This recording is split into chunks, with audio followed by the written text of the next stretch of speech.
राधे राधे। हरे कृष्णा मेरे दोस्तों। भगवान श्री कृष्ण की लीलाओं के अंतर्गत आज हम आपके लिए 75वां अध्याय लेकर प्रस्तुत हैं, जिसके अंतर्गत दुर्योधन ने स्वयं को अपमानित क्यों किया, इस विषय का वर्णन किया गया है।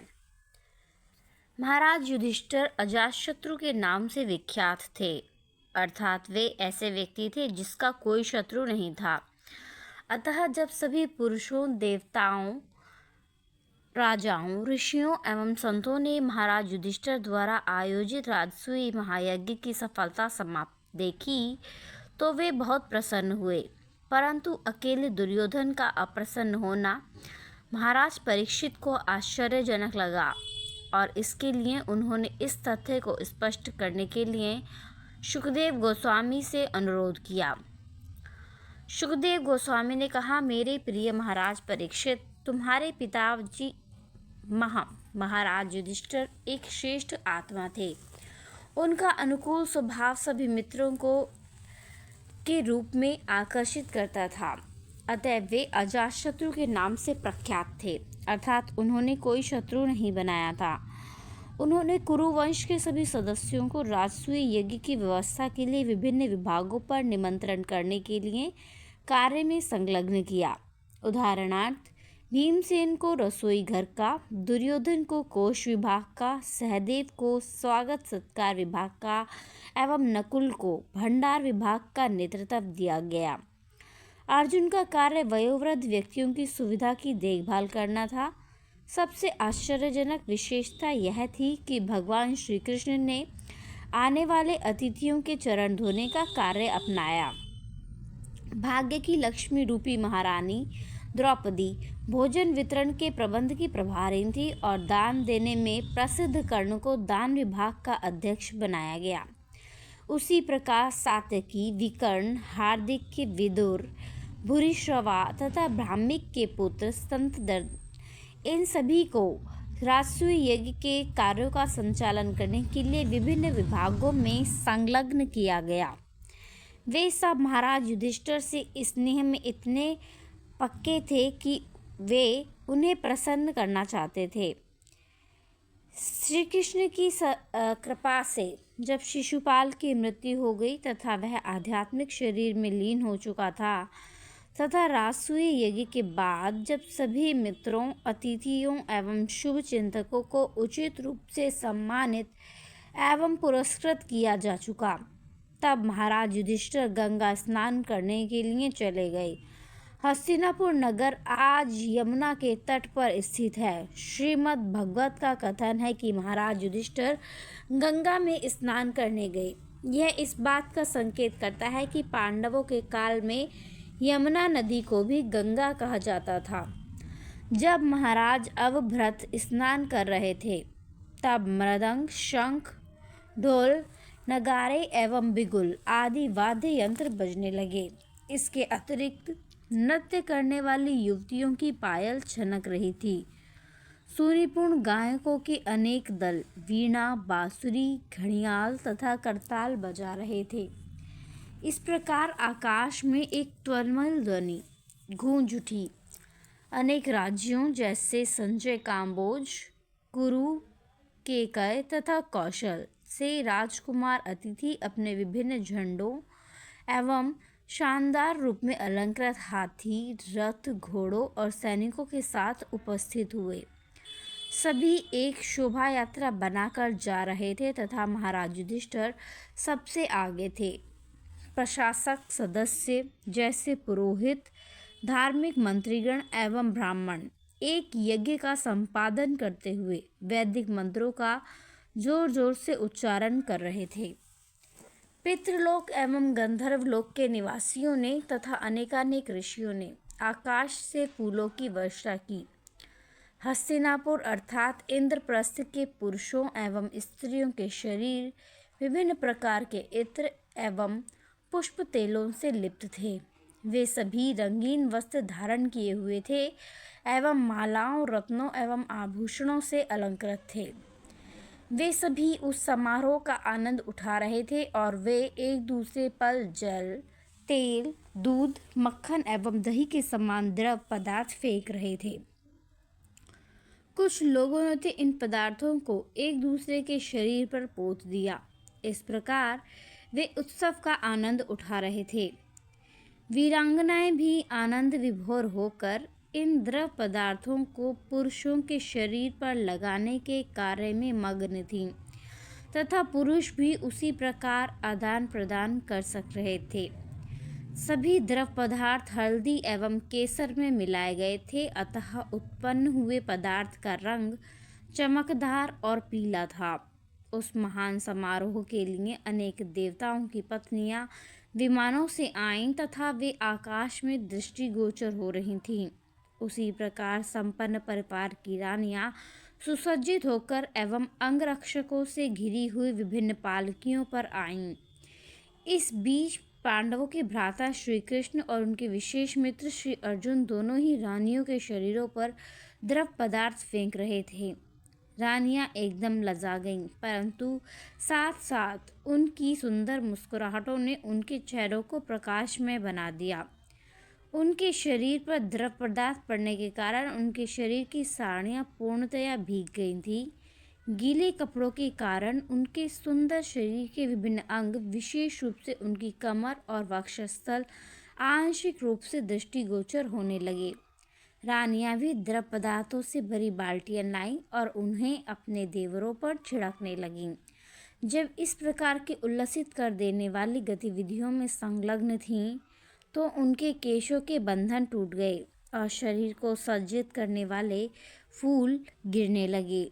जब भगवान श्री कृष्ण, श्री अर्जुन और रानियां इस आनंददायक कार्यों में लीन थीं, तब अशुद्ध हृदयों वाले व्यक्तियों के मन कामुक इच्छाओं से उत्तेजित हो गए और दूसरे शब्दों में शुद्ध पुरुषों एवं स्त्रियों में ऐसा व्यवहार आनंददायक है, परंतु भौतिक दृष्टि से दूषित व्यक्ति कामुक होते हैं। महाराज युधिष्ठिर द्रौपदी एवं अन्य रानियों के साथ उत्कृष्ट घोड़ों से खींचे जा रहे शानदार रथ में उपस्थित थे। यज्ञ का आनंदोत्सव इतना सुंदर था, ऐसा प्रतीत हो रहा था कि मानो यज्ञ के कार्यों के साथ स्वयं राजसूय मूर्तिमान होकर वहां खड़े हैं। राजसूय यज्ञ के पश्चात पत्नी संन्यास नामक वैदिक कर्मकांड हुआ करता था। यह यज्ञ अपनी पत्नी के साथ संपन्न किया जाता है तथा उसी प्रकार महाराज युधिष्ठिर के पुरोहितों द्वारा संपन्न हुआ। जब महारानी द्रौपदी एवं महाराज युधिष्ठिर अवभृत स्नान कर रहे थे, तब हस्तिनापुर के नागरिक एवं देवतागण आनंद विभोर होकर ढोल एवं तुरही बजाने लगे और आसमान से फूलों की वर्षा होने लगी। जब महाराज एवं महारानी गंगा में स्नान कर चुके, तब अन्य सभी नागरिकों ने, जिसमें सभी जाति अथवा वर्ण, ब्राह्मण, क्षत्रिय, वैश्य और शूद्र सम्मिलित थे, गंगा में स्नान किया। वेदों ने गंगा में स्नान करने की संस्तुति की है, क्योंकि इस प्रकार स्नान करने से सभी पाप पूर्ण कर्मों से मुक्त हो जाता है। यह भारत में आज भी विशेष रूप से महत्वपूर्ण शुभ अवसरों पर प्रचलित है। ऐसे समय में लाखों लोग गंगा में स्नान करते हैं। स्नान करने के पश्चात महाराज युधिष्ठिर ने रेशमी चादर एवं नवीन रेशमी वस्त्र धारण किए और स्वयं को बहुमूल्य आभूषणों से अलंकृत किया। महाराज ने मात्र स्वयं को सज्जित एवं अलंकृत नहीं किया, अपितु उन्होंने पुरोहितों एवं यज्ञ में भाग लेने वाले सभी लोगों को नूतन वस्त्र एवं आभूषण दिए। इस प्रकार वे सभी महाराज युधिष्ठिर के द्वारा पूजे गए। वे निरंतर अपने मित्रों, पारिवारिक सदस्यों, संबंधियों, शुभचिंतकों एवं सभी उपस्थित जनों की उपासना करते थे और श्री नारायण के महान भक्त एवं वैष्णव होने से उन्हें ज्ञात था कि किस प्रकार लोगों के सद्व्यवहार करना चाहिए। प्रत्येक व्यक्ति को भगवान के रूप में देखने का मायावादी दार्शनिकों का प्रयास एकता की ओर कृत्रिम मार्ग है। परंतु वैष्णव अर्थात श्री नारायण का भक्त प्रत्येक जीवात्मा को श्री भगवान का एक अंश मानता है। अतएव अन्य जीवात्माओं के साथ वैष्णव का व्यवहार परम स्तर पर स्थित होता है। जिस प्रकार व्यक्ति अपने शरीर के एक अंग से दूसरे अंग की अपेक्षा भिन्न व्यवहार नहीं कर सकता, उसी प्रकार क्योंकि वे दोनों एक ही शरीर के अंग हैं, उसी प्रकार वैष्णव किसी मनुष्य को पशु से भिन्न नहीं देखता। दोनों में वह आत्मा एवं परमात्मा को साथ साथ विद्यमान पाता है।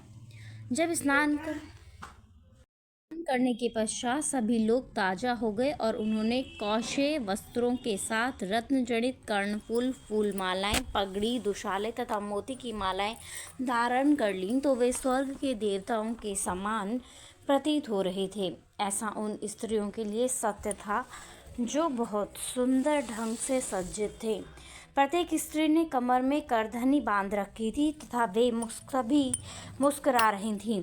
उनके शरीर पर तिलक के चिन्ह एवं घुंघराले केश इधर उधर लहरा रहे थे। यह बहुत ही आकर्षक दृश्य था। जिन व्यक्तियों ने उनमें अत्यंत सुसंस्कृत पुरोहित, यज्ञ में सहायता करने वाले ब्राह्मण, सभी वर्षों के नागरिक, राजा, देवता, ऋषि, संत एवं पितृलोक के नागरिक सम्मिलित थे। राजसूय युग में भाग लिया महाराज युधिष्ठिर के व्यवहार से अत्यंत संतुष्ट थे और अंततः वे प्रसन्नचित अपने अपने घर गए। अपने घरों को लौटते हुए वे महाराज युधिष्ठिर के व्यवहार के विषय में चर्चा करने लगे और उनकी महानता के विषय में निरंतर चर्चा करते रहने पर भी वे तृप्त नहीं हुए।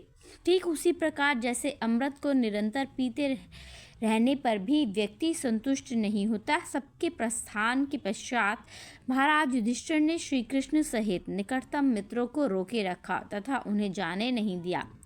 भगवान श्री कृष्ण तो महाराज के निवेदन को इनकार नहीं कर सके, अतएव उन्होंने सांब एवं अन्य यदुवंश के सभी वीरों को वापस भेज दिया। वे सभी द्वारका लौट गए तथा महाराज को सुख पहुंचाने के लिए श्री कृष्ण स्वयं वहीं रुके रहे।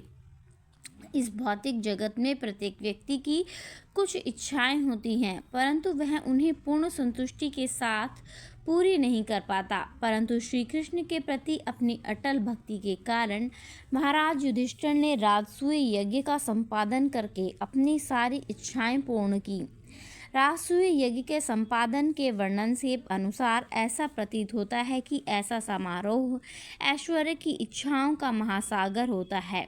साधारण व्यक्ति के लिए ऐसे भव्य महासागर को पार करना संभव नहीं है, तो भी भगवान श्री कृष्ण की कृपा से महाराज युधिष्ठिर ने अत्यंत सहजता पूर्वक उस सागर को पार कर लिया और इस प्रकार वे सभी चिंताओं से मुक्त हो गए।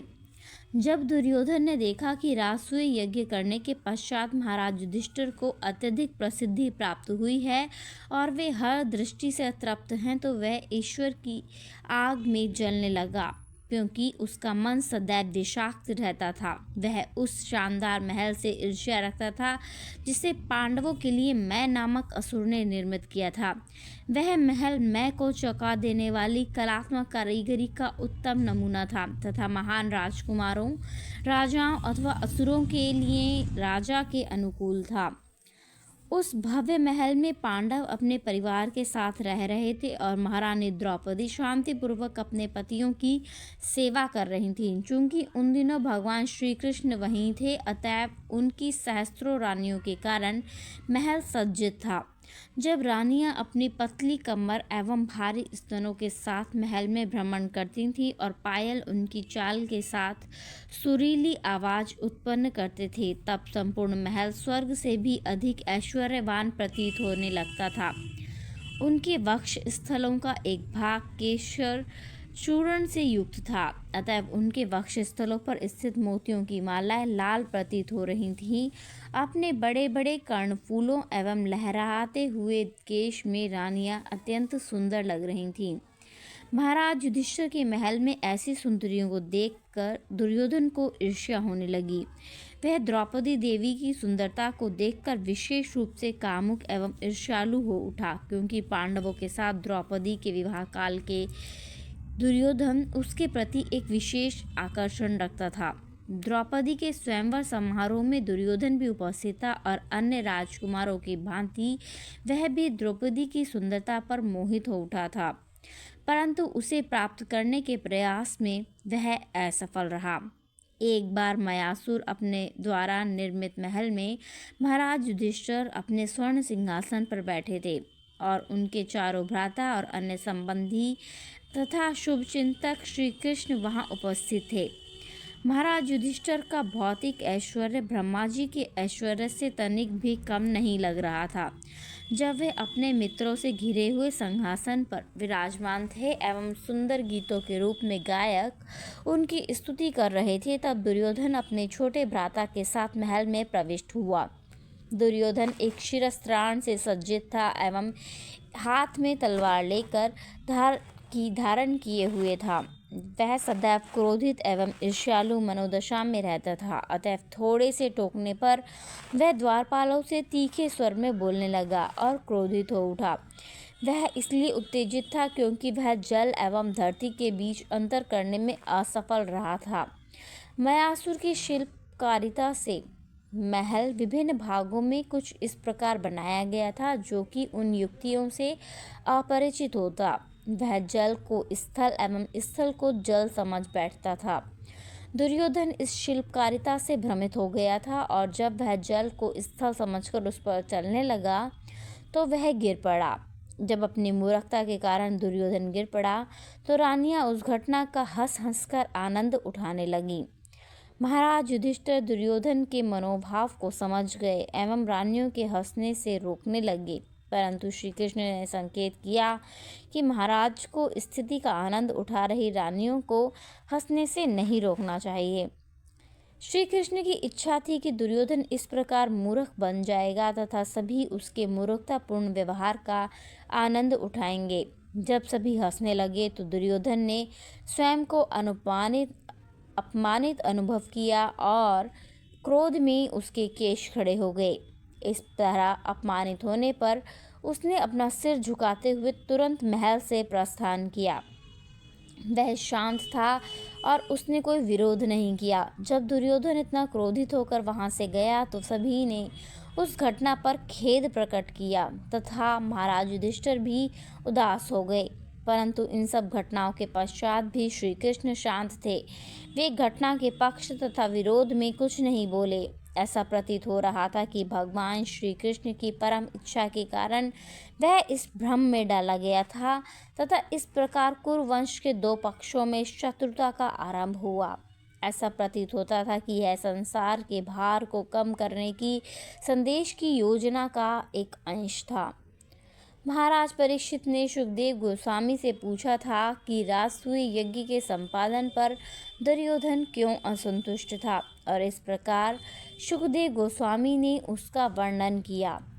इस प्रकार लीला पुरुषोत्तम भगवान श्री कृष्ण के अंतर्गत राजसूय यज्ञ के अंत में दुर्योधन ने स्वयं को क्यों अपमानित अनुभव किया नामक 75वें अध्याय का भक्ति वेदांत तात्पर्य संपूर्ण हुआ। राधे राधे, हरे कृष्णा। धन्यवाद।